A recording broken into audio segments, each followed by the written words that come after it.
ஆனா KP. Ramalingam press meet குடுத்தாரு. அதாவது எடப்பாடிக்கு எதிராக செயல்படக்கூடிய யாரையும் அமைச்சு சந்திக்க போவதில்லை. அவரு சொல்லி விடிய கூட இல்ல. விடிஞ்சு பார்த்தா வடிவேலு பேக்கரி கதையா கதவ தொறந்து பார்த்தா அந்த கதையால இருக்கு. விடிஞ்சு கே.பி. ராமலிங்கம் முழிச்சு கதவ திறந்து பார்த்திருப்பாரு. பேப்பர்ல அமித்ஷா செங்கோட்டையன் சந்திப்புன்னு வந்திருக்கும். இதெல்லாம் இவங்க முடிவு பண்றதான்னு. கே.பி. ராமலிங்கம் முடிவு பண்றதா? எடப்பாடி முடிவு பண்றதா? செங்கோட்டையன் முடிவு பண்றதா? செங்கோட்டையன் நான் வரவே மாட்டேன் அப்படின்னு சொல்லிட்டா பிஜேபி விட்டுருமா செங்கோட்டையன?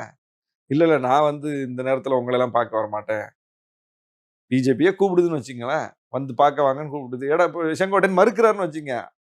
அது முடிஞ்சிருமா அந்த இடத்துலனா? நடக்காது, முடியாதே. அதுதானே பிரச்சனை. பிஜேபி விட்டா மட்டும் தான் நடக்கும். பிஜேபி விடலங்கிறது தான் இப்ப பிரச்சனை. இல்ல ஒரு ஆளாவே இல்ல இவங்கலாம் அப்படின்ற மாரி இருக்கு. நான் இதுல நான் சொன்னதுல எங்கேயாவது ஃபேக்சுவல் எரர் இருக்கு. இல்ல நீங்க தப்பா சொல்றீங்க. நடக்காததெல்லாம் ஏன் சொல்றீங்கன்னு நீங்க சொல்லுங்க. நான் என்ன திருத்திக்கிறேன். நான் சொல்றது எல்லாமே சம்பவங்கள சுட்டிக்காட்டி நடந்தவற்றை சொல்லி நான் சொல்றேன். இல்ல இவர்கள் எல்லாம் முன்னாள் அமைச்சர்களாக இருந்தவங்க, பெரிய பொறுப்புல இருந்தவங்க, முதலமைச்சர்களாக இருந்தவங்க. என்ன பிரச்சனைனா இவங்கலாம் இவங்களா இருந்தது கிடையாது.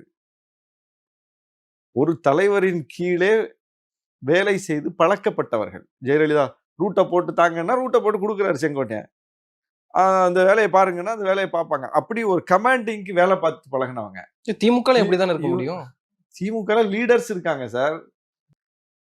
திமுகவுடைய தலைமையை மீறி அங்க உள்ள 2ஆம் கட்ட தலைவர் ஒரு முடிவு எடுத்து செய்ய முடியாது சார். அப்படி யாராவது செஞ்சா கட்சிய விட்டு நீக்கிருவாங்க. எங்க கட்சியிலயும் அப்படிதான். எல்லா கட்சியிலயும் அப்படிதான் சார். பிஜேபிலயும் அப்படிதான்.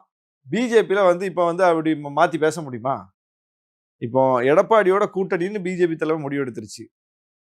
அது வரைக்கும் எடப்பாடிய திட்டிக்கிட்டு இருந்த, கூட்டணி வைக்க மாட்டேன்னு சொல்லிட்டு இருந்த அண்ணாமலை, அவர் நிலைப்பாட்ட மாத்திக்கிட்டாரே தவிர, பிஜேபி தன்னுடைய நிலைப்பாட்ட மாத்திக்கல. கவனிச்சீங்களா?